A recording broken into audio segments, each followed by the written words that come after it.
Salam əziz və dəyərli abituriyentlər. Bu gün sizinlə Azərbaycan tarixində mühüm mərhələ olan xanlıqların xəritəsi ilə tanış olacağıq. Gəlin xəritə üzərində xanlıqların harada formalaşdığına birlikdə nəzər yetirək. Gördüyünüz bu xəritələr 18-ci əsrdə Azərbaycan ərazisində mövcud olmuş xanlıqları əks etdirir. 1747-ci ildə Nadir Şahın ölümündən sonra regionda siyasi parçalanma baş verdi və nəticədə müstəqil xanlıqlar formalaşdı. Azərbaycan ərazisində mövcud olmuş xanlıqları ərazilərini müəyyən etmək üçün 3 dənə coğrafi obyekti özümüzə rəhbər tuturuq. Bunlar Urmiya gölü, Göyçə gölü və Abşeron yarımadasıdır.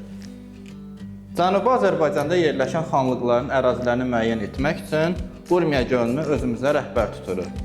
Əgər verilən xanlıq Urmiya gölünün solundadırsa Urmiya xanlığı, sağındadırsa Təbriz xanlığı, aşağısındadırsa Marağa xanlığı, üzərindədirsə Xoy xanlığıdır. Xoy xanlığının üzərindəki isə Maq xanlığıdır. Təbriz xanlığının sağında yerləşən Ərdəbil xanlığı, Təbriz xanlığının üzərində yerləşənsə Qaradağ xanlığıdır. Təbriz xanlığı ilə Ərdəbil xanlığının arasında damla formasında olan xanlığımız isə Sərab xanlığıdır. Xəritənin sağ ən aşağı küncündə olan xanlığımız isə Zəndan xanlığıdır. Şimali Azərbaycanın qərb bölgələrində yerləşən xanlıqları müəyyən etmək üçün Göyçə gölünü rəhbər tuturuq. Əgər verilən xanlıq Göyçə gölünün solundadırsa İrəvan xanlığı, sağındadırsa Gəncə xanlığı, Göyçə gölünün aşağısındadırsa Naxçıvan xanlığıdır. Şimali Azərbaycanın şərq bölgələrində yerləşən xanlıqları müəyyən etmək üçün Abşeron yarımadasını əsas götürürük. Əgər verilən xanlıq Abşeron yarımadasındadırsa, bu Bakı xanlığıdır. Abşeron yarımadasının üzərində Quba xanlığı, Quba xanlığının üzərində Dərbənd xanlığıdır. Abşeron yarımadasının solunda yerləşən xanlığımız isə Şaman xanlığıdır.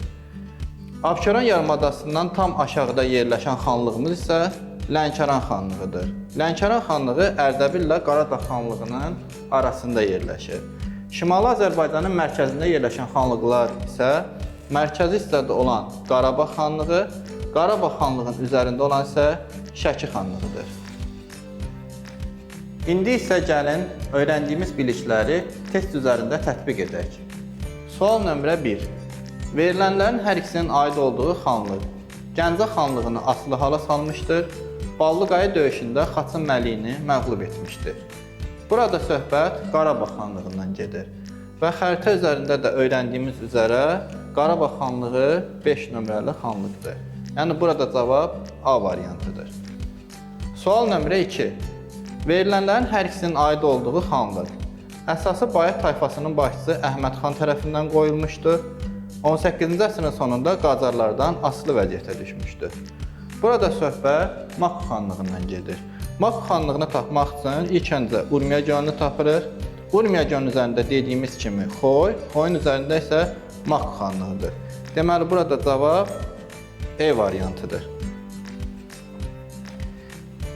İki hakimiyyətlik mövcud olmuş xanlıqlar hansılardır? Burada söhbət Şamaxı və Gəncə xanlığından gedir. Öyrəndiyimiz üzrə Şamaxı xanlığı Abşeron yarımadasının solunda yerləşir. Yəni 3. Gəncə xanlığı isə Göyçə gölünün sağında yerləşir. Yəni 4. Burada cavabımız 3 və 4 D variantıdır. Sual nömrə 4. Əfşar tayfasının idarə etdiyi xanlıqlardan biri deyil. Əfşar tayfasının idarə etdiyi xanlıqlar Təbriz, Urmiya, Zəncan və İrəvan xanlıqlarıdır.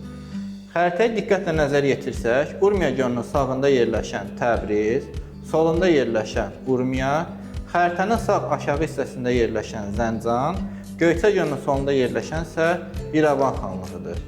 Və beləliklə cavabımız burada 3 Şəki xanlığıdır. Beləliklə, əziz və dəyərli abituriyentlər, Azərbaycan ərazisində mövcud olmuş xanlıqların xəritəsini asan yolla öyrənməyin yollarını sizinlə birlikdə nəzər yetirdik. İzlədiyiniz üçün təşəkkürlər.